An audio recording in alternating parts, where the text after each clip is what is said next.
For antiwar.com and Chaos Radio 95.9 FM in Austin, Texas, I'm Scott Horton, and this is Anti-War Radio.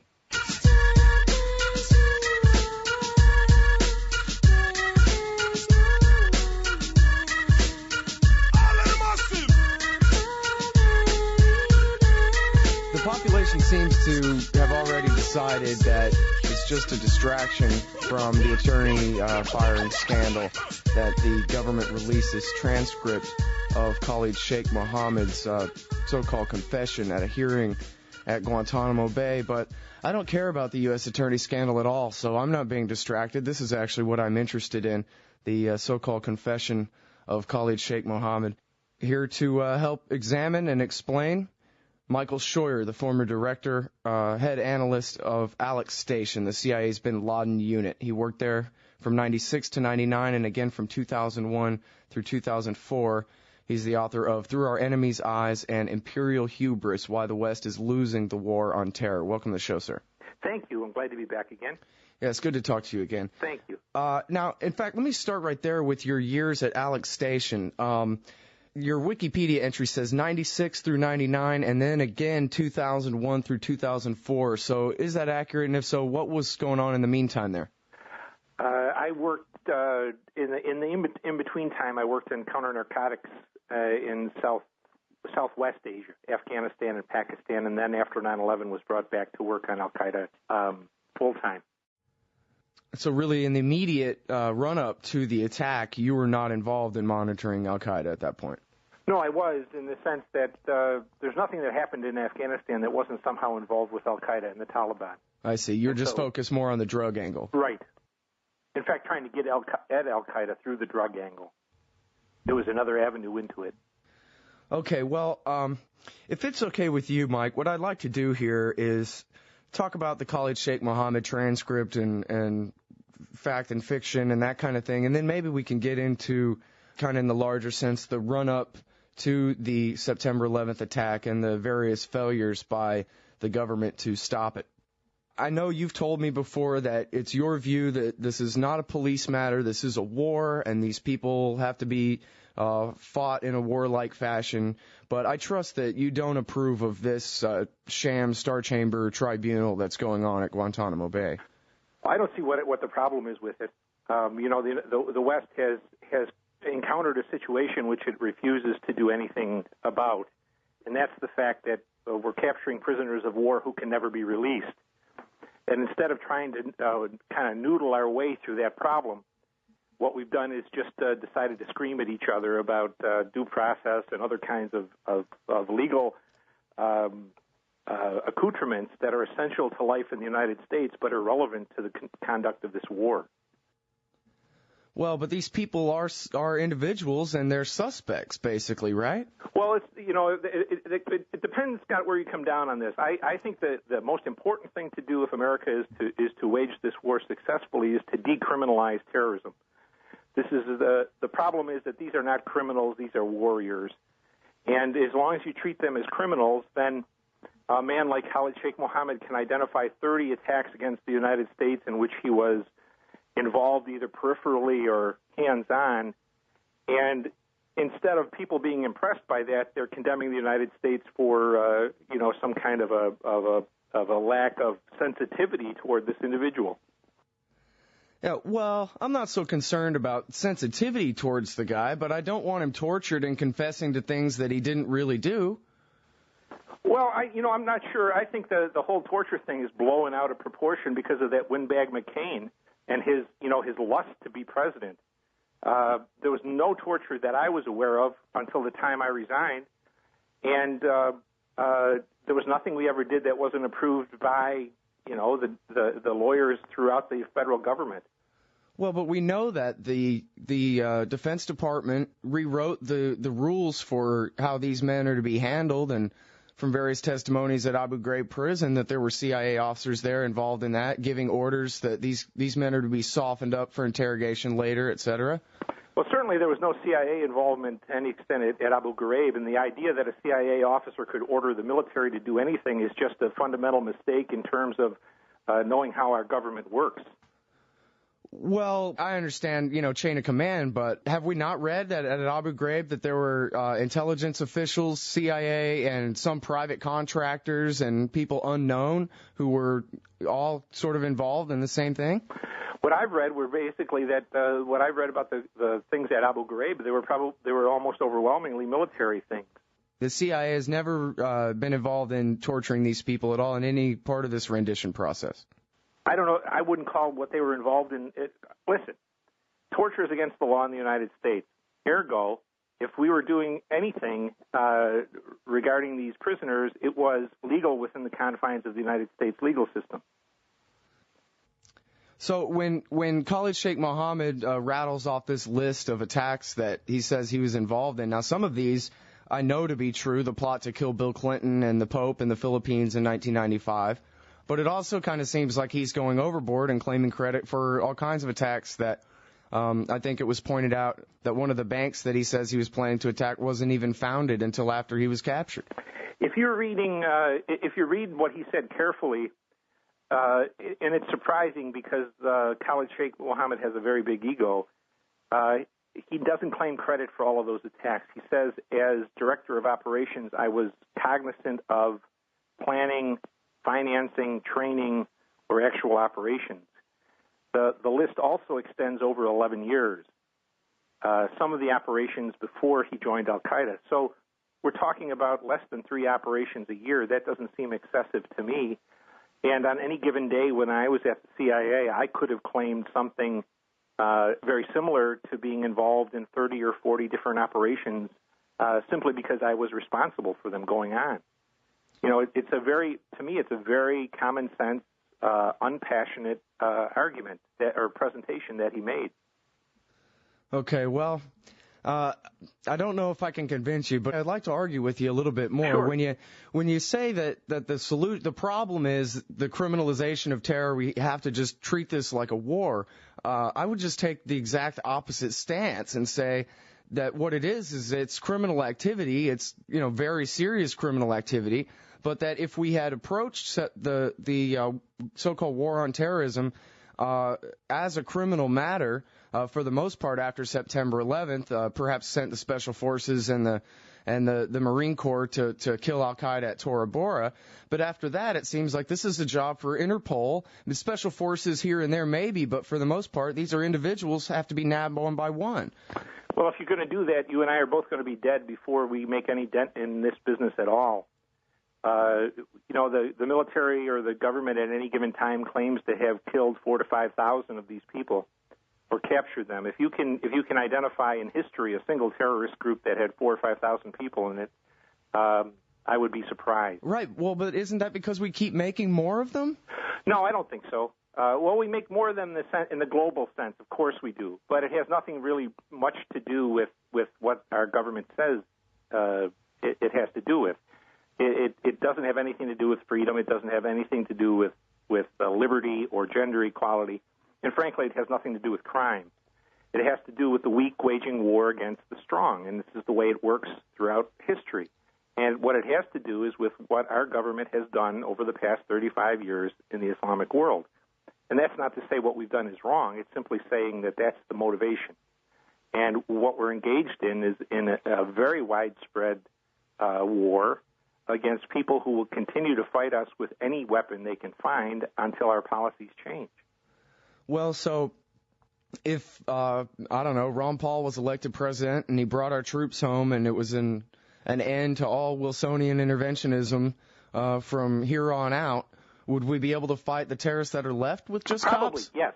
I think the greatest thing we can do to defend America is a couple of things. First, close the borders. Second, tell the American people what this is about. It's not about gender equality and Budweiser beer. Third, spend whatever it takes to control the Soviet nuclear arsenal. And on the bigger issue you spoke about, to begin to disengage from the Middle East. The best thing we can do to fracture our enemy and to turn our enemy against each other is to disengage from the Middle East. Right, but again, withdrawing the troops is only a start. We have to do something about oil. Right, but if we continue to wage the war Well, I guess here's the thing. If I say police work and you say war, George Bush sides with you, but then goes and invades people that you wouldn't have wanted him to invade. And it seems to me like the war, fighting the quote-unquote war on terrorism with the military is actually just adding one more list of grievances to the pile. Like you say, these foreign policy grievances that these people have. Well, I think to some extent that's true. And that's why I always come back to telling the truth to the American people about why we're being attacked.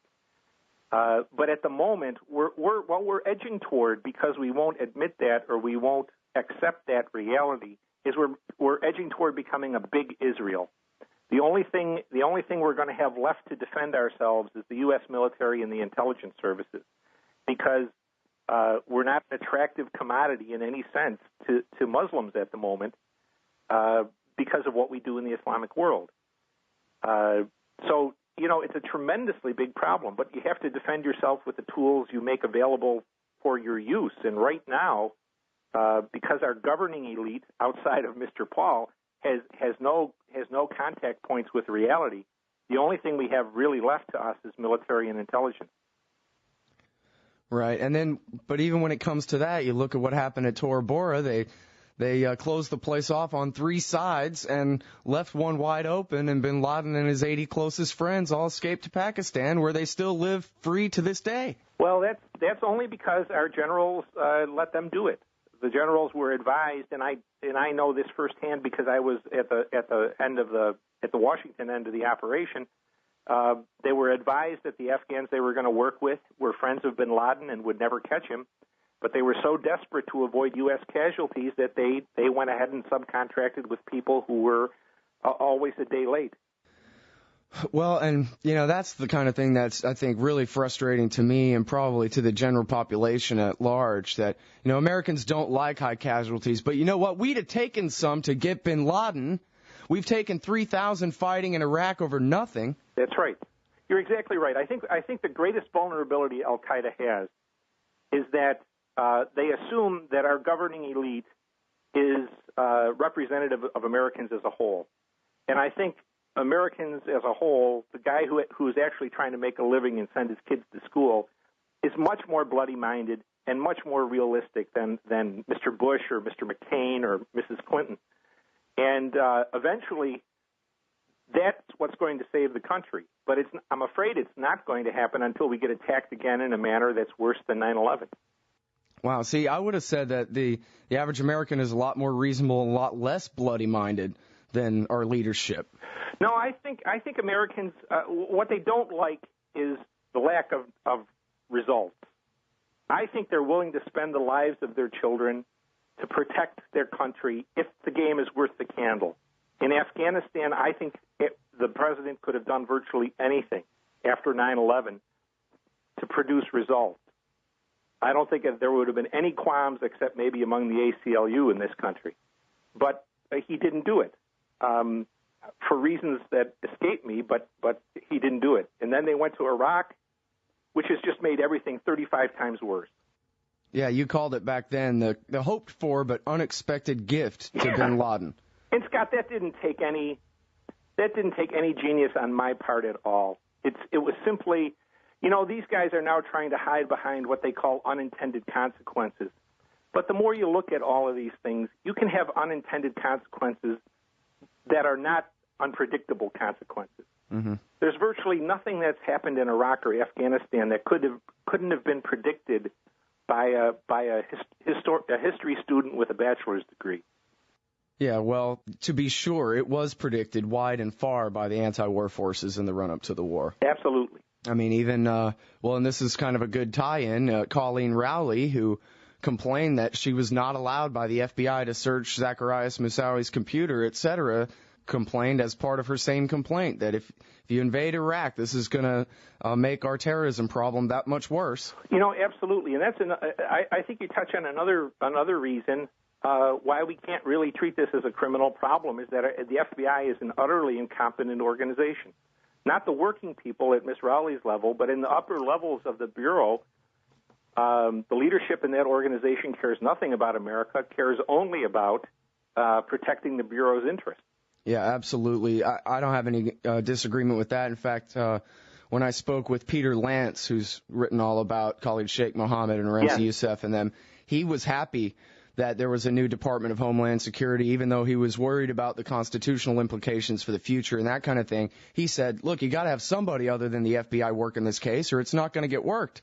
That's exactly right. There are very courageous and intelligent individuals in the FBI at the working level, but the leadership is just a lost cause. Even Mr. Mueller, a former Marine, hasn't been able to make them realize that there's more to life for America than simply the FBI's reputation.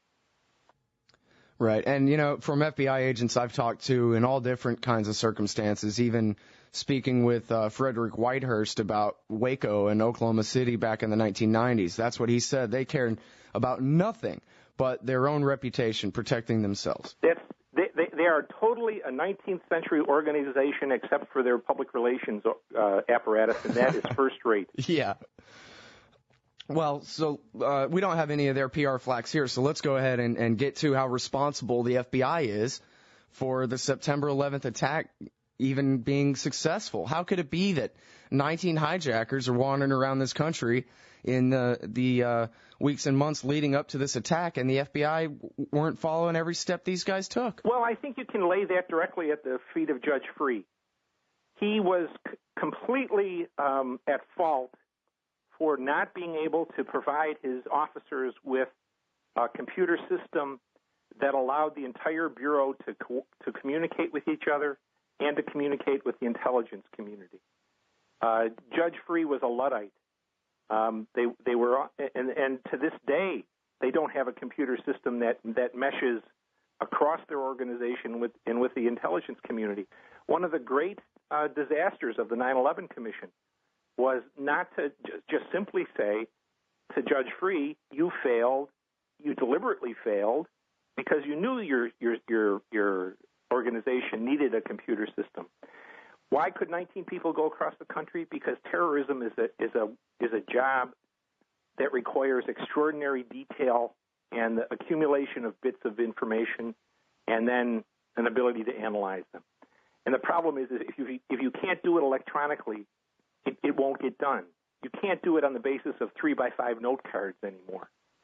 And part of the reason the FBI failed at home is simply they're not into the information technology age yet. One of the things that's been in dispute, I believe, between FBI and CIA agents, at least it was in dispute, was when exactly the CIA got around to telling the FBI about Midhar and Al-Hamzi. Yeah, you know, Scott, this is an issue that keeps coming up, and all I can tell you is what I told the 9/11 Commission under oath. When I was the chief of the unit, and under my successors, the FBI had access to every piece of information that the agency collected at the time it was collected. The only thing FBI officers didn't read that I did were personal fitness reports for CIA officers stationed overseas.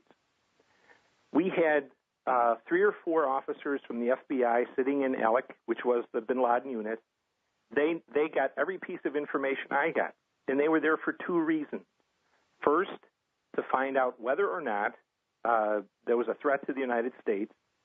Second, so they could act on it, because the CIA cannot act inside the United States. So, you know, multiple officers told this to the 9/11 Commission under oath, and the Commission didn't want any part of it. Why didn't it get to the FBI? I think the answer lies in our first bit of conversation. There was no easy way to get it there. They had to carry it over in hard copy because we couldn't communicate electronically with the FBI. Mm-hmm. Now, did you see Christopher Ketchen's report in Counterpunch recently? I did not, no. Okay, well, he did a great investigative report about the Israeli art students and the so-called movers who it seems were Israeli intelligence officers who were following these guys around. Do you know anything about that? I know the Israelis are very active inside the United States, and the government consistently tries to suppress any kind of publication of that information. Yes, there were Israeli students popping up all over the country, And no one, of course, wanted to report it because the White House doesn't want to hear anything bad about the Israelis or about the Saudis. So both of those countries actually do whatever they want inside of America, and no one really calls them to task on it. Well, he has an interesting sidebar to that story about Midhar and Hamzi, and he says that the CIA's story about how they identified these guys as being Al-Qaeda was because they saw him with this guy Khalid at the Malaysia meeting in January of 2001. But Ketchum says that that's not true, that in fact Khalid wasn't at that meeting, and the CIA officers who identified Midhar and Hamzi at that meeting have said that, no, this guy Khalid wasn't there, they didn't observe him there, etc., and that there's therefore this giant hole in the CIA's story about how they learned that Midhar and Hamzi were actually Al-Qaeda tied. And he says that the FBI watch-listed them the day after or 2 days after a meeting with Israeli intelligence, and that was a much more reasonable explanation for how the FBI found out about these guys was not from the CIA at all, but from the Israelis. Well, Scott, I don't know the answer to that question. This is the first time I've ever heard anyone question whether or not Khalid was there. So and I no longer have access to the file. But the whole question of what the Israelis are up to in this country is simply one that needs to be addressed at some point. But as long as both parties are owned by IPAC, there's not much that's going to happen. I guess, we have to always be very careful with language, but I think I've read some statements of yours before where you nearly refer to Israel's attempt to hold American foreign policy as a covert operation itself. Oh, it is a covert operation, of course. It's a covert political operation. The ability to affect politics in a foreign country does not happen willy-nilly or by caprice or by chance. It's very clear what's going on in this country, and it's a stupendously successful Israeli covert action program. They should be congratulated for it. I wish the United States could do something. That whole business this past summer over the the paper by Stephen Walt and John Mersheimer, it was a perfect example of how covert political action is supposed to work. The Israelis didn't raise a word. It was Americans savaging other Americans in defense of a foreign country. Okay, now more pre-9/11 questions here. Sibel Edmonds talks about seeing paperwork or being exposed to documents that say that there was an informant, an Iranian informant, who in April of 2001 warned specifically of multiple hijacks and attacks with those planes in up to 4 cities, I think was the way she said it. And the 9/11 Commission never mentioned this guy, and as far as I know, she's the only source on this. Do you know who she's talking about and whether that's true? I do not. And I frankly, on the whole question of using airliners as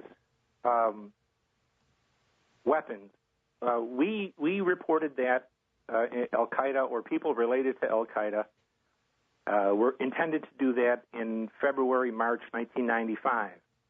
The government chose not to do anything about it. This was the Bojinka plot. Yes, this was after Ramsey's computer had been captured in Manila, after he had been debriefed, and I think a couple of his sidekicks also were involved in that. So it's not like this should have come as a real surprise to somebody, but I guess it did.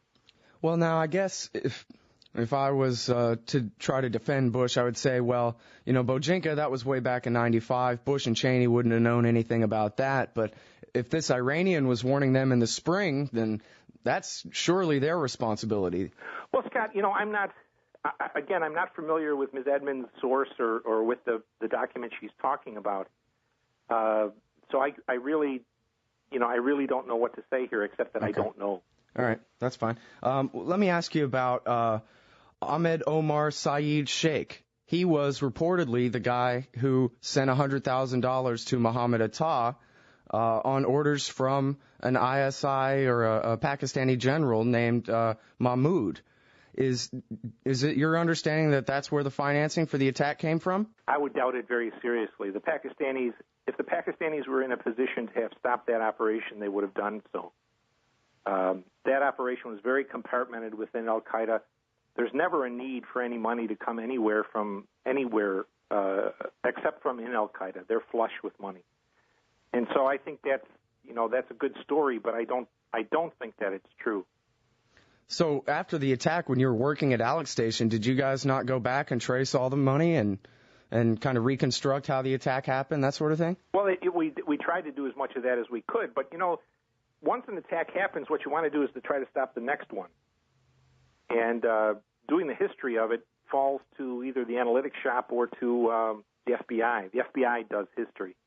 It just, I'm not trying to go off into, missile hit the Pentagon land or anything like that, but the story is that this guy sent the $100,000 to Mohammed Atta, and apparently he's also been convicted for slitting the throat of Daniel Pearl. So it would seem to me that, here's a guy who's tied to the financing and is also been convicted of murdering a Wall Street Journal reporter who seems to have been hot on his trail. Well, I'm sorry here, Scott. I think I must have misunderstood. I thought you said that a general named Mahmoud sent the money. Well, it was Ahmed Omar Saeed Sheikh who sent it, and then I guess it was the Times of India, and I believe the FBI confirmed that he sent it, but he was on orders from General Mahmoud, his superior. Well, I think Omar Sheikh is a Kashmiri who was involved in that plane hijacking from India to Afghanistan back in the 90s. He's an independent operator. He may have a connection to the Pakistani government, but I was not aware of a connection between Omar Sheikh and Mohammed Atta. I would be very surprised if there was one. And now let's go back to this Bojinka plot in 1995. I'm really interested in understanding. The best book I've read about this so far is James Bamford's book, A Pretext for War, where he does, I think, a pretty decent job of tracing the history of Ramzi Youssef and how after the First World Trade Center bombing he escaped to Pakistan, where he and Wali Khan Amin Shah and Abdul Hakim Murad came up with the Bojinka plot. But then at some point, I guess, as you say, the laptop, Murad was captured, and Amin Shah was captured, but Youssef escaped to Pakistan, and it was then that he and Khalid Sheikh Mohammed struck up their alliance with Osama bin Laden. Is that right? I think that's a little early. There was some, when we got Ramzi, I think he had just been staying or was going to stay in a safe house that was associated with Al Qaeda. But Khalid and Ramzi were very much, they were of the same mind as Al Qaeda, but they were much more interested in Palestinian things first.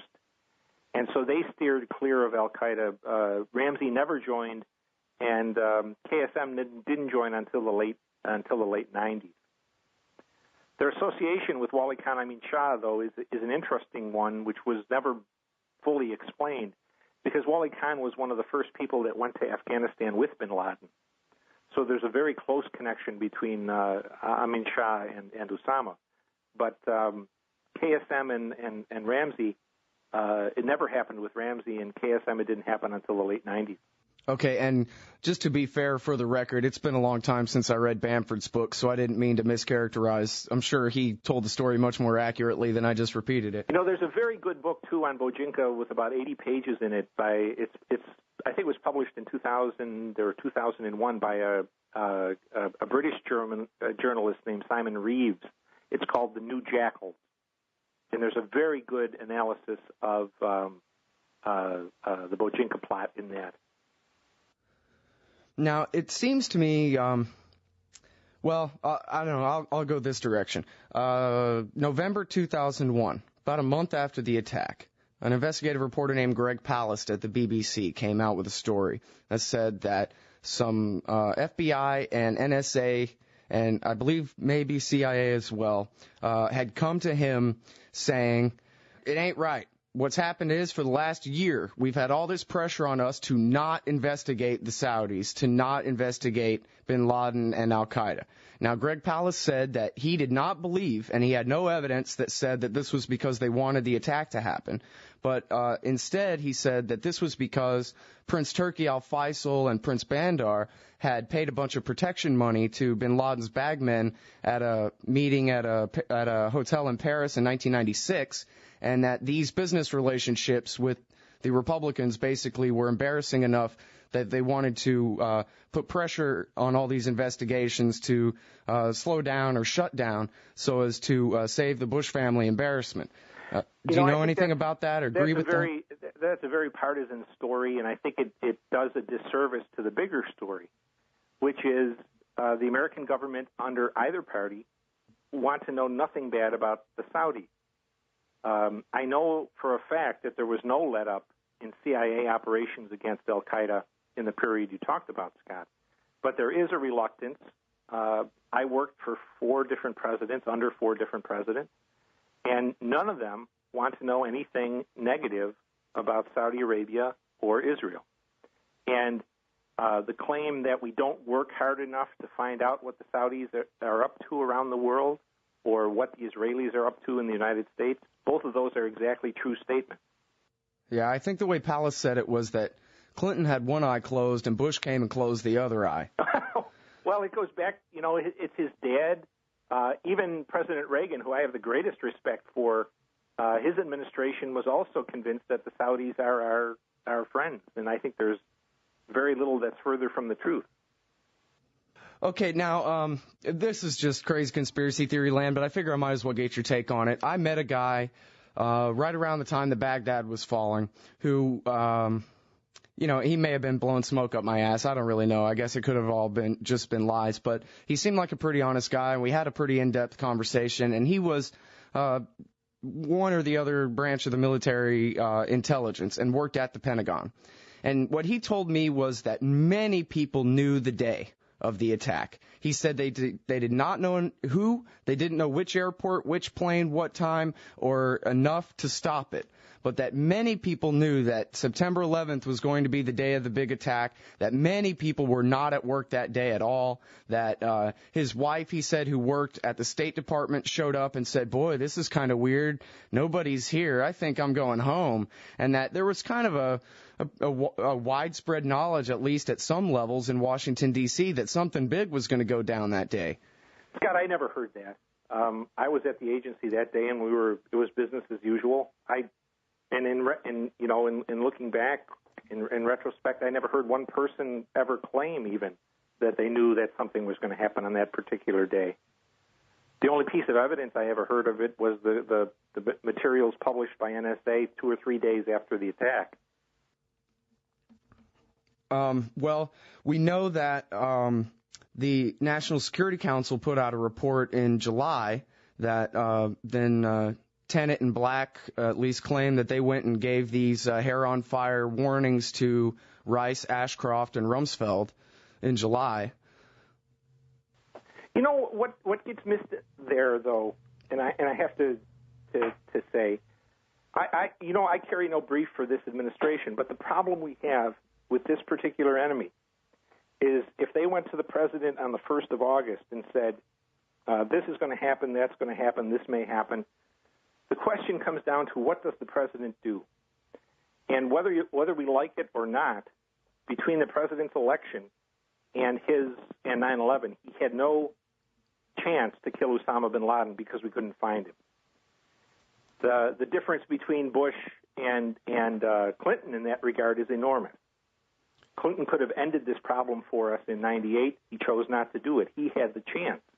He not only had the warning that people were going to attack us, but he had the location of the man who would be responsible for it. You've said before that he blew as many as 8 to 10 different chances. Yes, he could have captured bin Laden twice, and the military could have killed him 8 times. 8 times? Yes. Now, and that's a low estimate. The former chief of station in Islamabad believes that they had 13 opportunities. But I've never had a chance to sit down and see how he counts the 13. And so then you and your team at the CIA and the military as well were under orders to not kill or capture this guy? Well, of course, any time the United States undertakes a potentially lethal action, either with the intelligence service or with the military, it has to be authorized by the president. And on each of those occasions, the president refused to authorize the activity. Wow, so that wasn't in the 9/11 Commission report, I don't think, was it? No.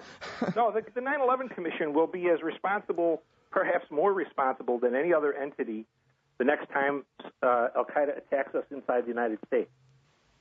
For their refusal to explain what really happened this time? Not only to explain what really happened, but to blame people and point fingers. Right, no one was held responsible. No one was held responsible. That's exactly right. And so they focused on the kind of amorphous structure of the intelligence community. Well, the intelligence community is run by individuals, and we got to 9/11 because those individuals either were failures or negligent in their jobs. And frankly, I think that this is a point that the 9/11 kooks have right, which is that there's been no accountability here, and let's at least see some people tried for criminally negligent homicide and get them snitching on their bosses. Well, I'm not really sure what if it's criminal or not. It's criminal in the sense that it's detestable. But I know myself, and I know at least a dozen other people who testified under oath to specific instances where senior intelligence managers didn't do what could have been done to protect the United States. And none of that came out in the 9/11 Commission report. It's going to be interesting to see when or if they ever release their archives, because all of our testimony was recorded and transcribed. So it's all in their archive, but I don't know if that's ever going to be released. Yeah, in 75 years or so, probably. Now let me ask you about the Sudan offer real quick. I remember back in the 1990s even, I think, that Sudan had offered to turn bin Laden and not only him but his guys and all their intelligence on him and his guys, and that Bill Clinton refused. Is that right?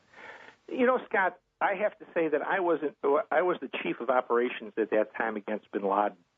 And this whole episode with the Sudan I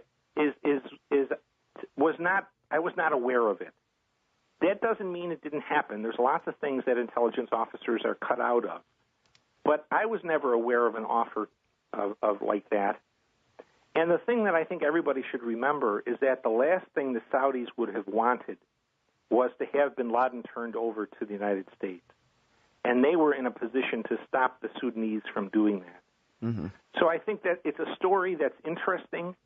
I don't know of any confirmation of it, but it's certainly something that could be looked at more closely. Yeah, and the other 8 or 10 is enough. That. Okay, now one last question here. I know you have to go. You reviewed the Saddam bin Laden evidence for the CIA after September 11th, and you've said not before. Alone, but I led the effort. That's right. Sir. Right, and you said before you found nothing. Nothing, sir. Now, the question is, did you feel pressure from the Vice President's office and he and Scooter Libby's visits to Langley to come up with the connections where there were none? No. In fact, I think I don't carry a brief at all for George Tenet, but he deserves great credit on this because he took it on himself to address the claims made by Mr. Feith and the Department of Defense. I think probably if there was pressure to do anything, it was not to take another look.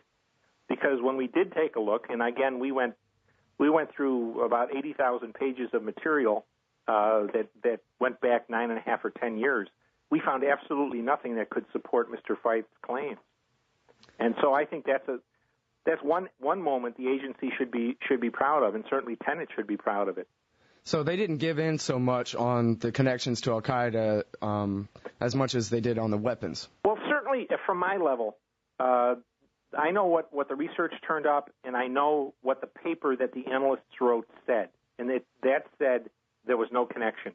What eventually found its way to the White House and the cabinet, I have no way of knowing, Scott. All right, and I guess I'll just let you go with one more time, if I can ask you to explain the motivation of our jihadist enemies. What is it that they're trying to get us to do? They're trying to get us out of the way. We're not even their main enemies here, Scott. Their main enemies are Israel, and even more than Israel, they've lived under tyrannies now for 50 years. So whether it's the police state in Egypt, Jordan, Saudi Arabia, Kuwait, the United Arab Emirates, or Yemen. And they have decided, whether it's true or not is an open question, but they have decided that the only way these governments continue to exist and continue to govern them is through the largesse of the United States, either through American diplomatic or military support or through direct funding, as in the case of Israel and Egypt. And their goal is to get us, to hurt us badly enough that we will withdraw to some extent from the Middle East, to the greatest extent possible, so they can take on what they feel is their real enemies, the police states that are run by the Arabs and the Israelis. Do you believe that if America did leave, that they would be able to overthrow their local tyrannies that we've been supporting? I think that's an open question, but I'm in favor of it. First, because I'm a resolute non-interventionist. But second, I can't think of a better thing than for them to be killing each other rather than killing Americans. Yeah, or maybe, just stop killing people altogether. But well, there's a lot of score settling that's going to happen in the Islamic world. People tend to say, well, why can't they have a reformation like Christianity had a reformation? But attendant to our reformation was 100 years of religious wars.